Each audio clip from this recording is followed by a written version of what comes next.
नमस्कार, आप देख रहे हैं बहस जरूरी है। आपके साथ मैं हूं जीनत सिद्दीकी।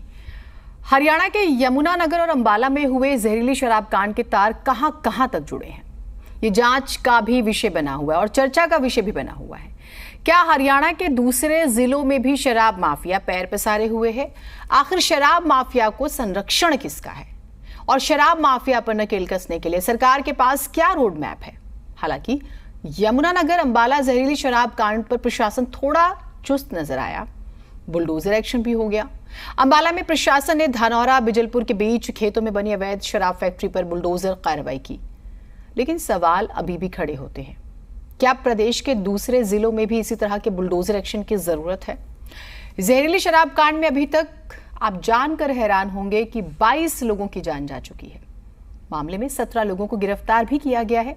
इस मामले पर राजनीतिक बयानबाजियां भी एकदम चरम पर है। विपक्ष शराब माफियाओं को राजनीतिक और सरकारी संरक्षण हासिल करने के आरोप लगा रहा है। लेकिन हम चर्चा करेंगे आखिर कहां तक तार पहुंचे हुए हैं। के खिलाफ सरकार सख्त से सख्त कार्रवाई करेगी। जहां से भी जो सोर्स मिलता है और जहां से ली है, जहां से खरीदी है, उनके खिलाफ सरकार पूरी तरह से सख्त कार्रवाई करेगी। कोई भी अगर दोषी व्यक्ति है उसको बख्शा नहीं जाएगा, उसके खिलाफ सख्त कार्रवाई होगी। मनोहर लाल जी की सरकार है, बख्शने का कोई सवाल नहीं है।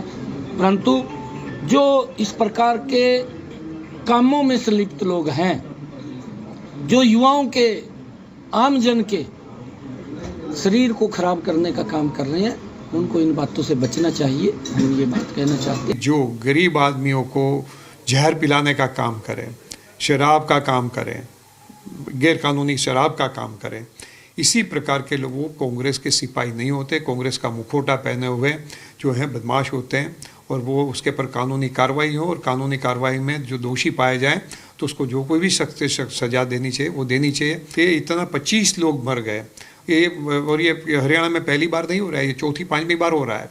और इसके मंत्री, police is responsible, home minister is responsible, और उसका एक्साइज मंत्री जो है वो भी स्टेट का डेप्यूटी सीएम है।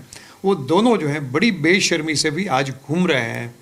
ये भारतीय जनता पार्टी और खट्टर जी आरएसएस की नैतिकता की बात करते हैं, मोरल पॉलिसिंग करते हैं, तो पहले तो ये दोनों को पकड़ के अंदर करें कि भाई ये दोनों का इस्तीफा ले लें। मुझे पता लगा कि हरियाणा के अंदर शराब की 75,000 से ज्यादा पेटियां सरकारी रिकॉर्ड से गायब हैं, यानी 9 लाख बोतल शराब हरियाणा के अंदर गायब है। वो कहां चली गई? क्या ये शराब घोटाला नहीं है? क्या उसका पूरे के पूरे स्टॉक का इस्तेमाल जहरीली शराब उसमें मिक्स करने के लिए नहीं किया जा रहा? क्या इलीगल तरीके से उनको सेल नहीं किया जा रहा? इस घोटाले की जांच कब होगी? सीबीआई ईडी यहां कब आएगी?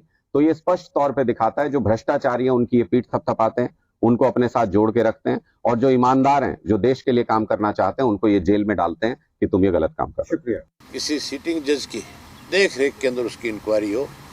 एसआईटी बनाने से आज तक किसी के साथ न्याय नहीं हुआ। एसआईटी तो अनेक मामलों में सरकार ने बनाई, शराब घोटाले में बनाई थी, सोनीपत के अंदर जब जहरीली शराब से लोग मरे उसमें बनाई थी, पानीपत में मरे उसमें बनाई थी, या उससे पहले भी इन्होंने एसआईटी का गठन किया। एसआईटी तो जैसी सरकार चाहेगी उस तरह की रिपोर्ट दे देगी, उसकी वजह से ही फिर इस तरह के काम करने वाले लोगों को बचाया जाता है। जहां इन लोगों के खिलाफ 302 के मुकदमे दर्ज करने चाहिए, वहीं मरने वाले जो लोग हैं उनके परिवार के एक एक सदस्य को नौकरी दे सरकार और 50-50 लाख रुपया मुआवजा दे। सरकार ने ठेके खोल रखे, सरकार पर रेवेन्यू जाए चीज का, और सरकार की आड़ के बिना सरकार जिन्हें ठेके दे रखी उनके बिना ये जहरीली शराब क्यों जब उन्हें ठेकों से ली, ठेके में या तो घर की बनाता कोई, फिर तो चलो उसमें कोई किसी किस्म का वो नहीं था। और जब ठेके से दारू ली, वो जहरीली दारू थी, तो सरकार ने मतलब इस बारे में मतलब क्यों नहीं पता लगा कि ये जहरीली शराब कहाँ बनी जा रही है। तो हमारा से निवेदन ये है कि उन गरीब बच्चों का मतलब जो सारा सरकार से उम्मीद है वो उनकी कर दे, उन्हें 50-50 लाख रुपए मुआवजा दे सरकार, ताकि वे बच्चे थोड़ा सा अपने आप में मेंटेन कर सकें।